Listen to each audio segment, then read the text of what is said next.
when I go to the bank and they're like, what's your LLC name? Lattes and leases. I was like ditching school and like getting arrested and like I was not raising money for charity. So for most people who are that age and thinking about something like this, what was the thought process that you were having and how did you overcome some of that? I went to the back of the plane. I was like, maybe I just have like low blood sugar. And I was like opening up soda cans and like trying to drink it. And then I just like passed out. And then I woke up and I was like, oh, I feel really, really, really bad. Favorite traveling question to ask people is like, have you done ayahuasca before? Today we're going to be talking to Soli Cayetano. And I have said that name like 4 times. And Soli, I'm so sorry. You got it right. I screw it up every time. But Soli is at such a young age an amazing real estate investor who actually specializes in out-of-state investing. So many people's limiting beliefs lead them to believe that because they live in a market that's too expensive for them to buy a property, that it's just not an option for you. And she's on this mission to teach people that investing out of state is super easy, and she's doing it herself and such a great example for people in their 20s. So Soli, welcome to the Unapologetically Me podcast. Thanks for having me. Excited to be here. Yeah, I'm excited that you're here. So first, I just want to say your name is so unique and I love it so much, Soli. And last night at dinner, you were telling us that it's named after a musical note in your mom? A musical term. So yeah, my mom's a violinist. And so it's the plural of solo, which the more you think about it, the weirder it gets. But basically when like a whole piece of an orchestra, like say all the violins have a solo together, it's called a soli. Very cute. It's a beautiful name. It is, and unique. Yeah, I love it. So also, before the podcast started, we were like, what should we talk about? And last night at dinner, we were talking about your childhood and your upbringing and your schooling. And to me, it was very unique. And I feel like Heather might be interested in this. I have no idea what we're talking about.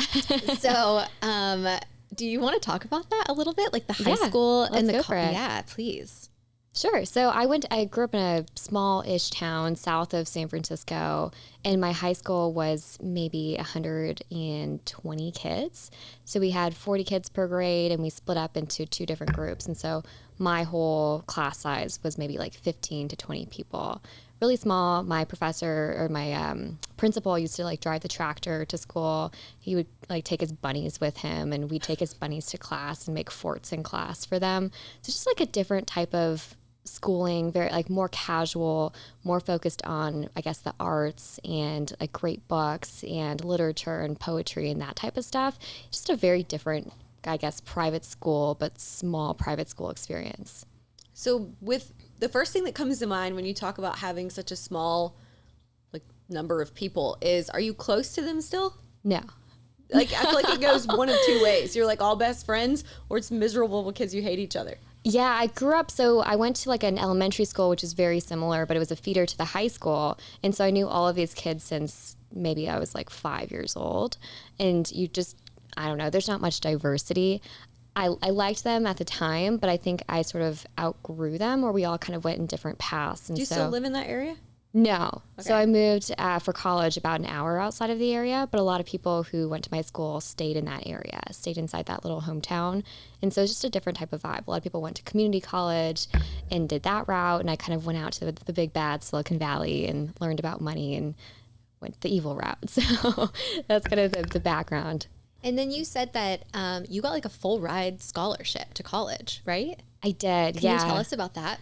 Yeah, so I think it was mostly because of my high school had a program where we had to make nonprofits. And so we actually went through the whole like 503c sort of process, and we made a nonprofit that fought against human trafficking. And so we raised, this is my first time raising money actually, we raised maybe like $10,000-$15,000. Wow. And we funded scholarships in this like small town of Mori, India.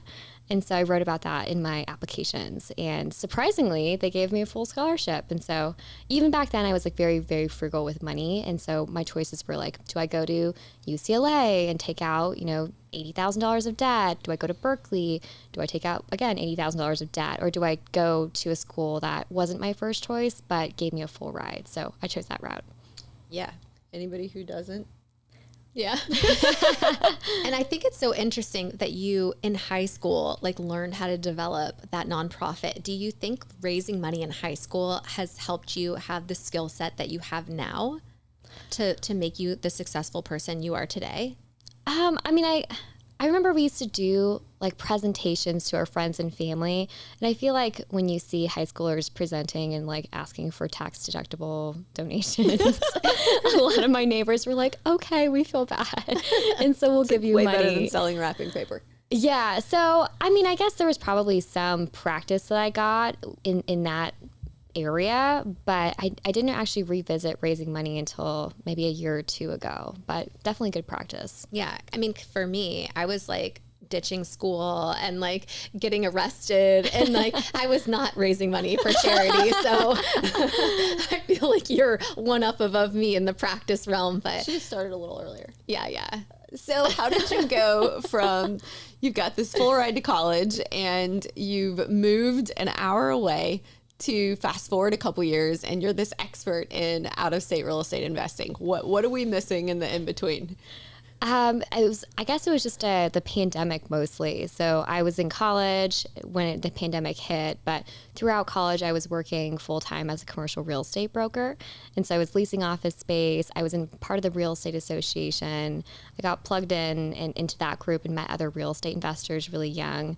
And then when the pandemic hit, I was about to graduate, about to go into a full-time job in commercial office leasing at a time when nobody wanted office space. Like we're sitting in, this is like my bread and butter office that I used to lease right here, but everyone was sitting at home and working from home. And so that's how I kind of dug into the real estate world, learned about it, realized that I can't invest in California where I live. I have to find a more affordable market. So it was somewhat, an educational process throughout college, learning about real estate, also surrounding myself with other real estate people through the Real Estate Association, which is a little nerdy, but it was fun. And then also just like being forced by a big life event, the pandemic happening, the whole world shutting down, my whole school shut down, work shut down. And for the first time in years and years, I had like literally nothing to do. So it was a big moment where I was like, either, I did the whole like cooking thing, the quarantines, like pizzas and pastas, and I did it for like 2 weeks, and I was like, I got to do something else. And so what'd you do? So I bought a rental property. So I think it was in maybe April or so that I decided to like, I'm going to do it. So I set up a call with an investor that I knew in Ohio from work and said, can you show me around? Kind of made the commitment to buy my first rental, never looked back. I vlogged the whole thing on Instagram because it was just so fun and so different. It's kind of like a challenge to myself. I was like, how fast can I actually buy a rental property? And I never had time to think about, like, will this not work? Like, how people go through like analysis paralysis for years and years. I didn't have time to think about any of that. So within 12 weeks of actually wanting to buy that property, I closed on my first property, and then I flew out, lived in that property for a little bit, renovated it, and like the rest was history. That's so cool. And how old were you when you first did your first rental? 22. Wow, that's impressive. So I think for most people who are that age and thinking about something like this, they have all these reasons in their head that they can't do it. They don't know anything about it. They have no idea where to start. They don't have any money. Like, what was the thought process that you were having, and how did you overcome some of that? Again, I don't even think I think I was saved by not knowing what I don't know. Like, I didn't know that people, analyze 10 different markets. I just knew one investor in one market, and like, that was it. I didn't know that people spend hours and hours analyzing deals. I just analyzed a deal, thought it worked, showed an investor, and made an offer. And so I think that a lot of people get like over-educated. I think there's, you have to get educated to a point, but then you actually have to take action and learn from taking action. And I never allowed myself to get over-educated where I just kind of circled into the worst case scenarios, the what ifs, that kind of realm. The other thing was just making an Instagram was like a life changer for me, because I was like hanging out with college kids before that, and I was hanging out with real estate brokers, which are honestly like college kids forever. And so they're not investors. They're making lots of money, but they're spending lots of money. They're never investing. It's just like a wheel of just doing it over and over and over again. And so when I made an Instagram account, I was posting about wanting to invest, and all of a sudden I found like thousands of people who were investing. It was their normal life. They were kind of saying like, great job for taking a risk, great job for taking action. And I think that was part of the positive feedback loop. And I was like, oh my gosh, I found some people who really value like these unconventional things in life, but I really like that. Like I'm really subscribed to the delayed gratification. Like I'm willing to put in a couple of years to set myself up for the rest of my life. So it's really it's finding a tribe of people who are interested in similar things, right? Because then you can be encouraged by it and motivated by it. And it's a double-edged sword too, because we just had Anna in here. We were talking about how sometimes being on social media or at these conferences, it can go the other way and you feel like you're not doing enough and like all these people are ahead of you. But if you can get rid of those thoughts and use them as like motivation and encouragement, it's a lot different than, you know, like you said, the college kids who are figuring out where they're going for the bar tonight versus like the next deal you're going to buy. Kind of approaching it like as a student mentality. And I think I had like zero ego at the time. I try still not to have a lot of ego, but like I didn't know anything and I was totally okay with not knowing anything. And so showing up as like, okay, I came up to this roadblock, like what do I do? And then having tons of people who are more experienced than me be like, this is what I would do since I'm 10 years into the game. And I think that a lot of people see newer investors and remember like, I was there too. I'm sure you see yourself in a lot of other new investors. And if you see that they're actually like willing to take action, and I was flying out to my rental properties, like sleeping on the floor, actually like physically painting stuff. And I think they saw like, okay, this girl's serious. She's not like just a talker, like she's a doer. So I'm willing to kind of give some advice and watch what she can do. So I thought it was a life-changing experience to kind of act like just find other people who were willing to kind of pour into me at the exact right time I needed it. And so I've followed you on social media since you were doing the house in Ohio. Yes, I remember watching that whole process. Yes. I don't even know how I found you. But I remember watching that process with you. And one of the things about your social media account is you do such a good job of showing all of the details of your business stuff. You talk about the numbers, you talk about how you're finding the properties, and you do a really great job educating. But we never see any of the like personal side of who Soli really is. Like we don't know a lot about you personally, but you share so much about your investing journey. And so I've noticed that on my social media account, I get so many personal questions when I do the Ask Me Anything. Have you intentionally decided not to share most of that stuff on your Instagram account? I honestly don't get that many. I do the Ask Me Anything too, and what? Mine's like flooded with that, like literally everything imaginable. I would say like 95% of them are about real estate. Really? You don't get personal questions? Dude, mine are like 90%. Not personal. really. Oh, we can try it. I'll do it today and see what happens. But I would say maybe like 5 to 10% of them are about travel, like where are you traveling to next? Because I do share more of like the one personal thing you share. Lifestyle, yeah. And I think I'm just like more of a personal person, and so like my business life is out on display, but I don't see myself as an influencer. I see myself as an educator, and I think there's a big difference between those two different types of accounts. If you're an influencer, but do share. An educator influences, right? I feel like education, at least on my page, is meant to get someone from this point to this point, and I'm giving you the knowledge and the inspiration to want to get there. So first I'm going to show you what your life could look like through, travel, financial freedom. Maybe it's a nice car, like maybe it's a nice house. I was watching you with your car while you were getting it repaired. Yeah. Anna was telling me I need to buy a new car. So I might do that because it's like the last year for 80% depreciation. Yes, exactly. But that's like the lifestyle side of it. But it's not like, let me show you like how I live day to day and what kind of products I use to wash my face. I want to know those things. I do too. So like following you, I love your account. And I think like Heather said, you're so good at like teaching. And I think that that's great. But I also want to know like, what are you eating for dinner? Where, like when you go travel, like I want to know all the things. What hotel is she staying at? Like what is her face wash? Or like what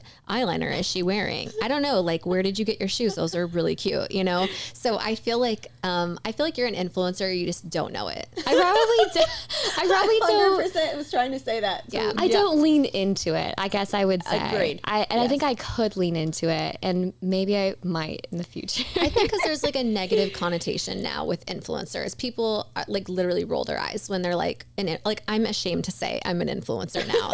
What do you say when you introduce yourself at a party? I'm a YouTuber, or like I do YouTube. What do people say in response? So for the longest time, I didn't know what to tell people. people when they ask me, especially older people, because they're like, what, YouTube? Like, that's a job? Like, how do you even get paid for that? It's very confusing. I'm going to start saying I'm a drug dealer.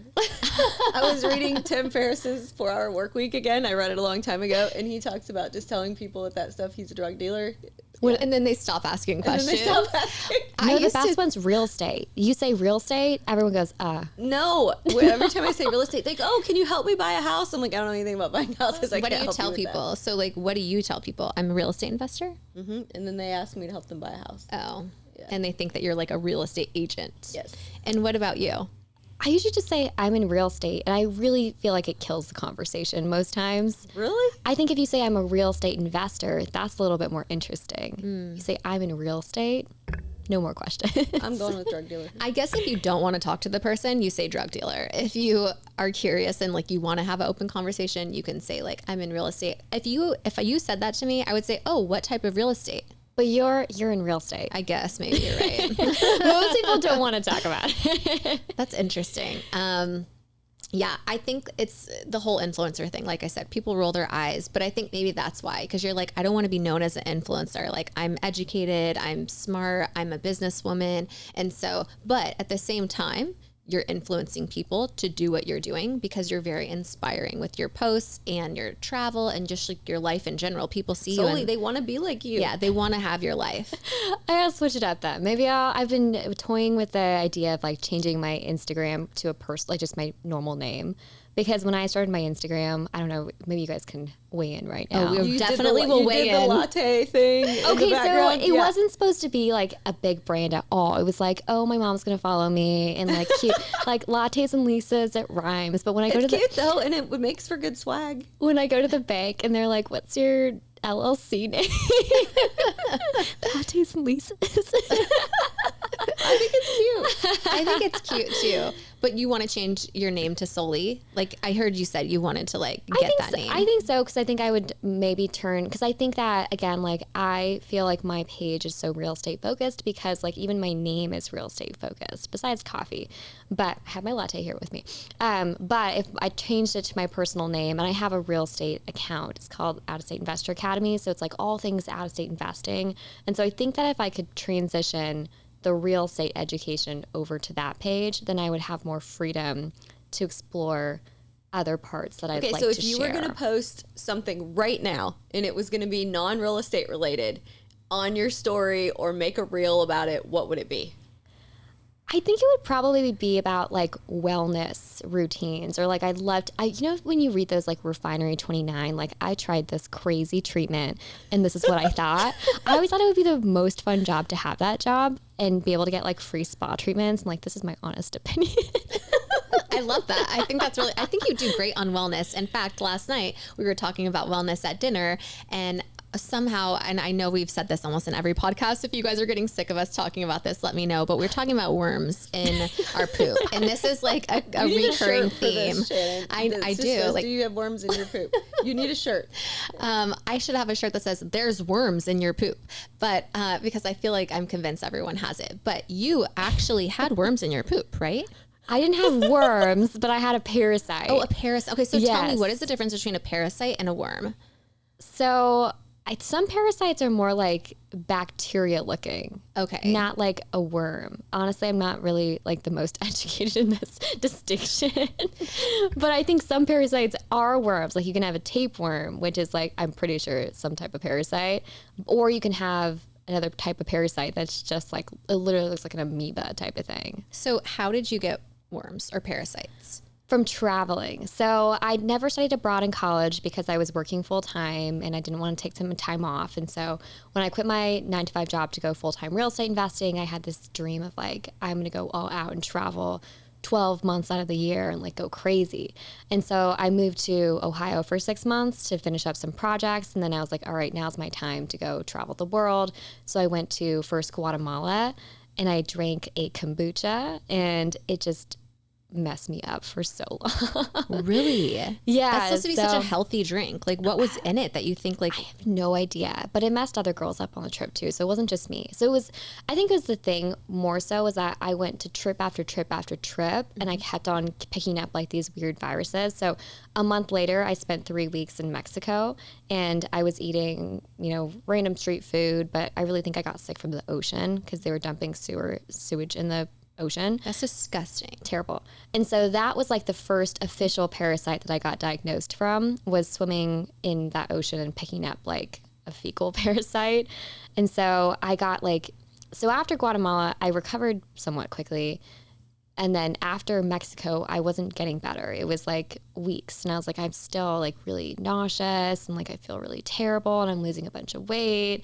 And so I ended up going to a regular like Western doctor type of thing, and they gave me an antibiotic. And so I took it, I was fine. And then I went to Europe for 3 weeks and I got COVID. So I got sick again. So my immune system was just like shot from traveling. And I think I still had like this dream of traveling. And so I was just like, you know what, I'm going to stick it out. Like I'm still going to go on all the trips that I planned. I went back to Mexico. I came back. And then I ended up getting this like really terrible bout of like, I don't even know, like food poisoning type of thing on a plane. Oh no. An overnight flight. I'm also shocked you can track exactly where all this came from. Well, I've had to explain it to the doctors many times. Wait, food poisoning on a plane sounds freaking awful.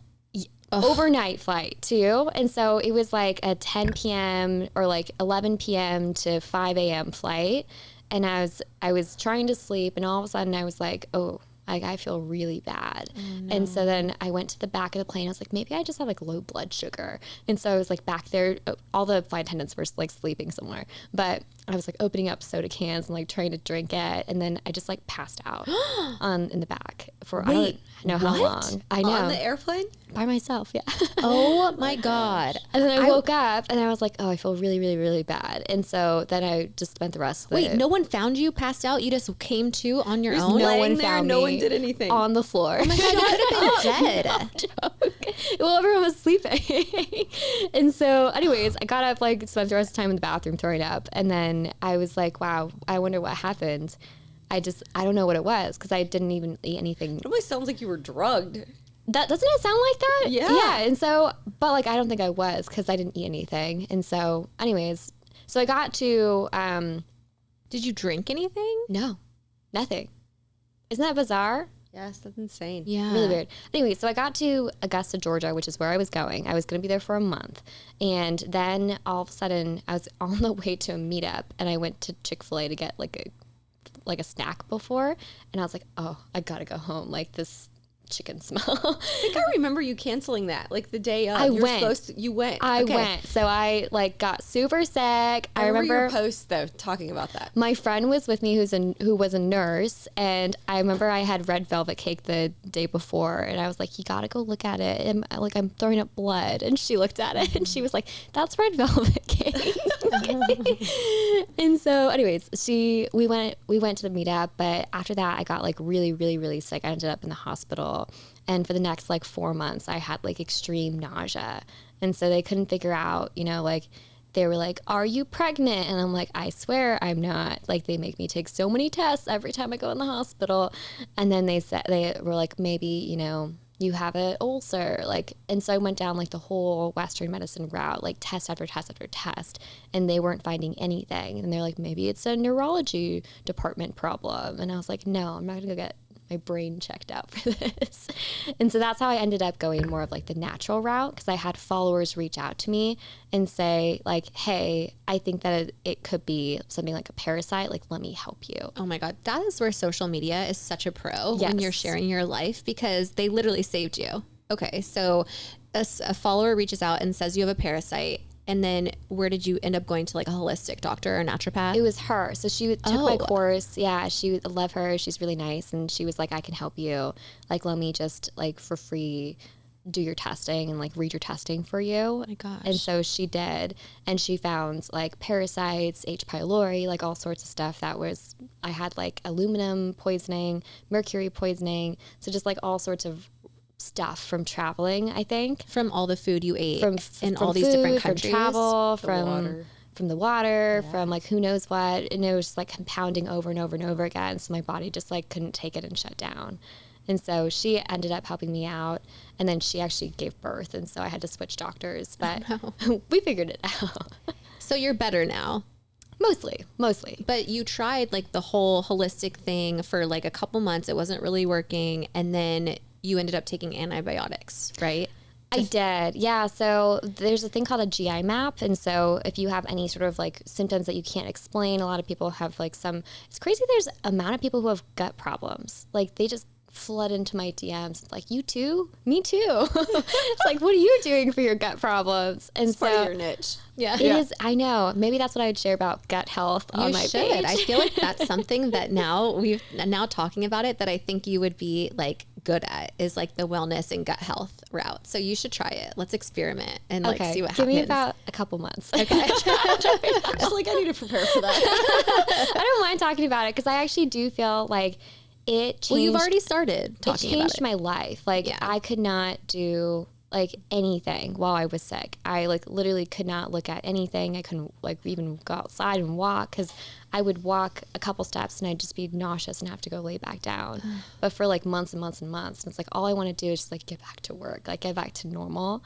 And so it's like really challenging to do anything good in life if you are like sick and your gut is messed up. Yeah, you realize what a blessing your health is and how important it is. Right. And I think a lot of people go through like very similar gut issues and they just don't know it's not normal. They don't know how to fix it. They just want to live with it. And so I think it is an important topic. But I ended up going the natural route. It's a lot of pills, a lot of like 20 pills a day type of thing. And it was taking a long, long time. And I was like miserable for months. And so when I switched doctors, she's a gut health nutritionist doctor for women and also for like hormones and different things like that. But she was like, if you are on the scale of 1 to 10, like 8 miserable every day, like just take the antibiotics and we'll rebuild your gut after. And so I did do that. It took like 3 days to get rid of the nausea. What a difference. I know, but no one in the Western medicine world could find out what it was. And so she had to figure out, what it was. I actually went to my gastroenterologist, which is like a stomach specialist, and she was like, I can't give you antibiotics because the antibiotic I would give you is going to just make you more nauseous. So who gave it to you? My pediatrician. Shut up. Yes. I scheduled because on telehealth medicine, you can schedule telehealth visits with like the people who you've seen before. And so I scheduled it with a pediatrician and she was like, why are you seeing me? You're like way too old for this. And I was like, can you please give me an antibiotic? And she did. And she gave me the exact right one that I needed. And so without her, I probably still would be really messed up. That's amazing. You really have to advocate for your own health these days. You do. Because if you didn't do all the things that you did, you would probably still be sick because all those doctors just like wrote you off like, what, you're probably crazy and that you need to go get your head checked. Yeah. Right? Yeah. They're like, yeah, it's all in your head.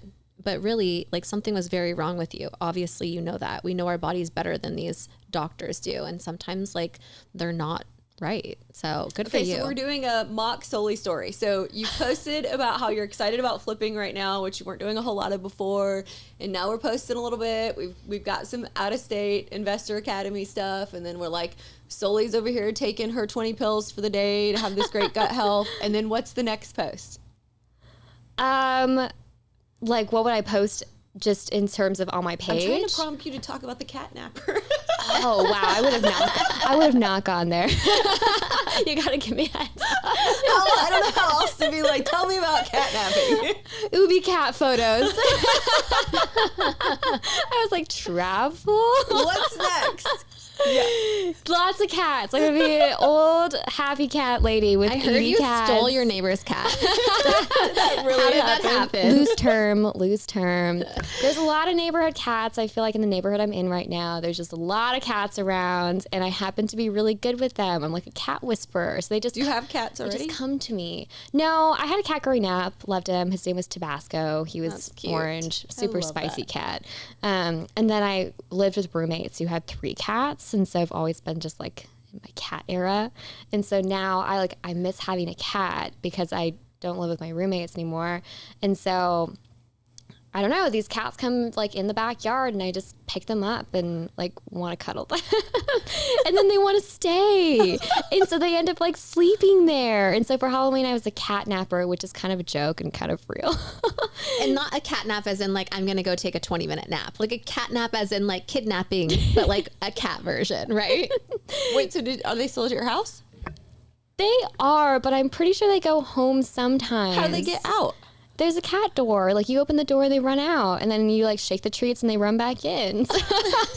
So you're kind of like sharing cats. We're sharing with your cats. neighborhood Yeah, cat. exactly. I feel like all cats kind of have a secret life. Like what do your cats do when I feel like every person should have like a tracker on their cat. Like where do your cats go on their adventures? They you're might not just there. be going to someone else's house. Mine never leave. Do you have a cat? We have 2. And Okay. they don't. We can open the door and they are not going outside. Oh, that's they a rare want to go in cat. the garage because they saw a lizard in there. Yeah. Like one time, and now they're obsessed that there's that lizard is still in the garage. But we can literally open the back door and they are not going out. They're Huh. like, we live in this house. That's rare. We're not going outside. Those cats are bougie. They're like, we're in a $4 million house. We're not going to that $2 million house across the street. We're staying here with so our funny. Feastables or whatever it is that you probably. You start feeding stray cats wet food and they just come all the time. Is that your trick? That's the strategy because everyone else feeds them dry food That is so funny. or the treats. So is there anything else that you want to share with us? What is something actually that you've never, like that people don't know about you? I don't know. Anything like you that people might be surprised about you? Like maybe you go to Pilates every day or Maybe you have a bath every night. I'm wanting to get my yoga teacher's training license, and so maybe that's unusual. That's cool. But I'm probably going to do that in January. So What's inspiring you to get your license as opposed to just go to the classes? I've gone to yoga for so long. Like I did hot yoga for a long, long time. And then after I got a parasite, I couldn't do hot yoga anymore because it's too like strenuous and it kind of makes me really dizzy. And so I've been doing like regular yoga. And so I just feel like an insane change in my like mental state when I do yoga. And everyone sits like this all day and it's really tight. And so just like the stretching, the strength, the But balance. what makes you want to teach the class as opposed to just go to it? So the teacher training is not always just for teachers. It's to get a deeper understanding of yoga as a practice and the different poses and how to do them correctly. Because Kind of like the retreats you see online where people go Right. and learn about all that. and so they tell you like warrior two, but like how do you know if you're doing it correctly? They don't And actually. why do we do this? Why do And- you do yeah. it? Like what does it help in your body? And I think that because I was so sick, I have like a deep appreciation for education on wellness and understanding like why do we do what we do and how does this impact your health and why should we do it. I feel like from a logical perspective it helps me too because I'm like if I know that this is the reason why I do this pose, I'm going to be better at doing it right the entire time. And so it's that, and like also I'm very interested in like the spiritual side of yoga where it's more about like inner peace and like how do you get to that like enough mindset. Because I think right now I'm very like career driven and it's like it's never enough. Like once I hit the goal, you move the goal. And like when will I find that like I'm okay where I am?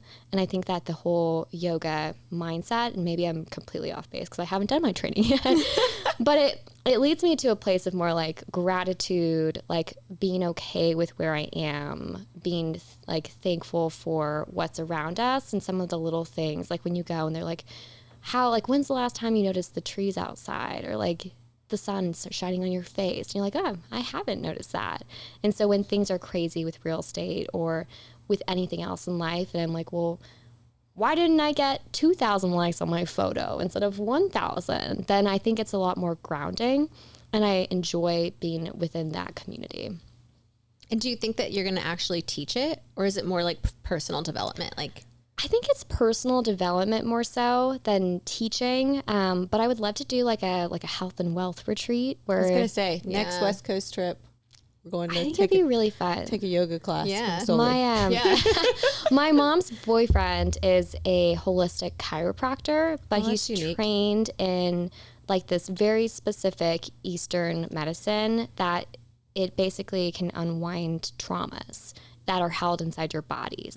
And so it's like, for example, this one lady was like, could not give birth, like for whatever reason. And she went to every doctor possible, but there's this, it's very interesting when you get a treatment. It's like a mixture of tapping, like, do they like put their hands like with energy over your body? It's not an energy thing. It's a very specific, it's very methodical. Okay. And so it'll be like pulling, tapping, like twisting, like all sorts of things, but it's very specific and it's very hard to find someone who knows how to do this thing. But he found out that the reason why she was miscarrying was because she was like a firefighter and she had fallen on her like pelvic region. And so her body was holding trauma there. And every time she tried to get pregnant, it was like unsafe, abort.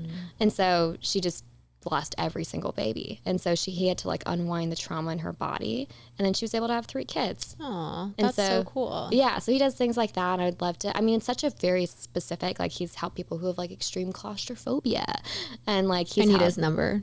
Are you claustrophobic? No, I have all kinds of issues, but I need him to stay for like a year at my house. It's so fascinating. Like, and I think that mixing that, like, because you can't be your best self if you're not feeling like your best self.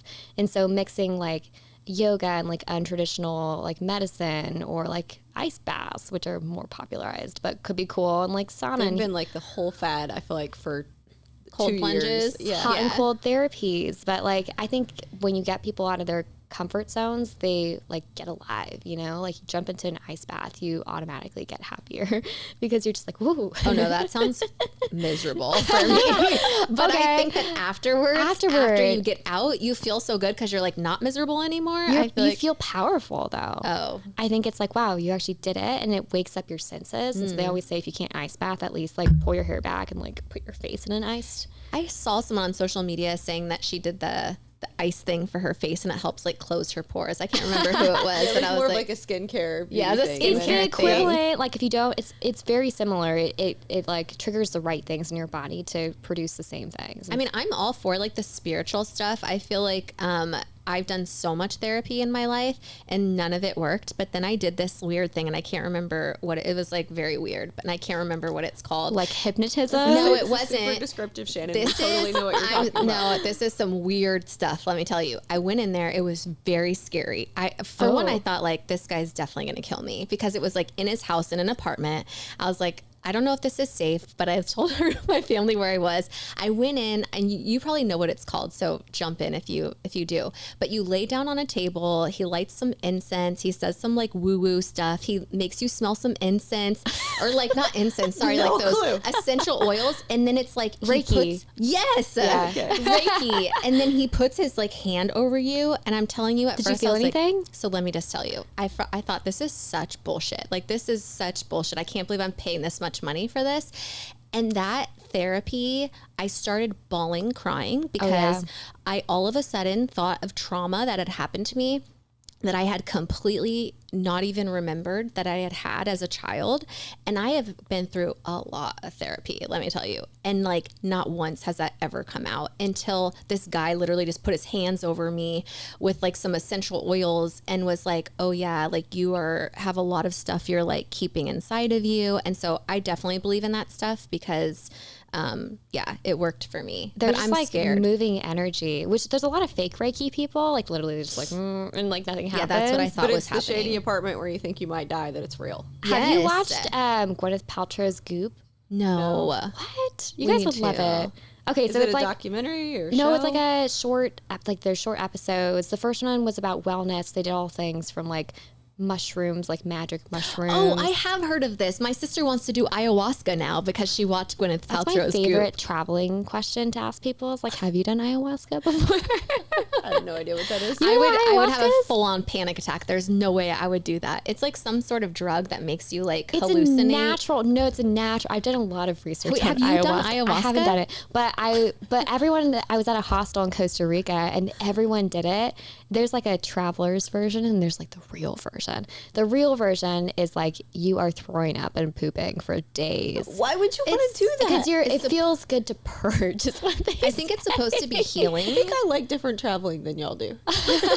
No, it's supposed to like it like basically your ego disappears. Like it everything having to do with like your conscious mind, like just lets down its guard, and it lets you connect to like a deeper belonging into the universe. And so usually you will get like really deep visions of like whatever you need in your life. And so people do it when they have like a really tough time in life and they need to get over trauma, or they need to have some direction of like where they're supposed to go in life. I feel like I'm a control freak, and I feel the same way. Like I'd probably have a panic attack, but I wish I could do it, and I wish I wanted to do it. I think our Christian version of this is we fast. And then we like have a deeper connection to God because we're not eating. I think I'm sticking with that.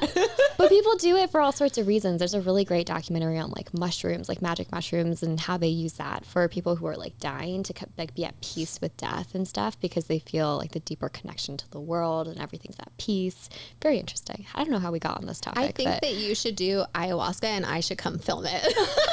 Oh, the traveler version's like 15 minutes. You both need to do it and I will film. I'm too scared. I need to totally take a Xanax to take the ayahuasca. But I would say, so I interviewed loosely like all the people at the hostel who all did it. And I would say that 80% of them felt like just like infinite love is what they told me. Like that's all they felt, was like it was an amazing infinite love experience. The other 20% had weird stuff happen, and that's why I'm like, there's 20% chance it could go terrible. We can put you in a controlled environment. They mostly are, right? There's people there that when they do it, There's it's like shamans. to help guide you. Okay. So it's a guided like spiritual experience, and they bless the tea that they give you or whatever they give you. But they have it in the US where you literally like lie down on a couch and they hold your hand and you go into a journey type of thing. God, that sounds just not something like I want to do. But the Goop, you should watch Goop, because the first season's all about wellness. The second season's all about sex, but they have a Reiki person there who shows you like, it's wild that what they can do with their hands. That's so, I feel like we can probably talk about this for like hours and hours because it's really interesting. But I think that our time is up. We talked about enough random topics for today. No real estate, just random. Thank you so much, Soli, for being here with us today. It was really nice to get to know a little bit more about you personally, since we see so much on your investing on Instagram. We appreciate it. Yeah. Is there anywhere where you can find you, our listeners can find you if they want to follow you on social media? If you want to hear about real estate, Lattes and Lisas on Instagram. Soon to be wellness. Soon to be a wellness account, but we'll see. If you want to learn about real estate, go to Out of State Investor Academy on Instagram. Cat photos. Cat photos, wellness, travel, maybe the occasional real estate post. I love it. Well, thanks so much for being here. Thanks. Yeah, bye.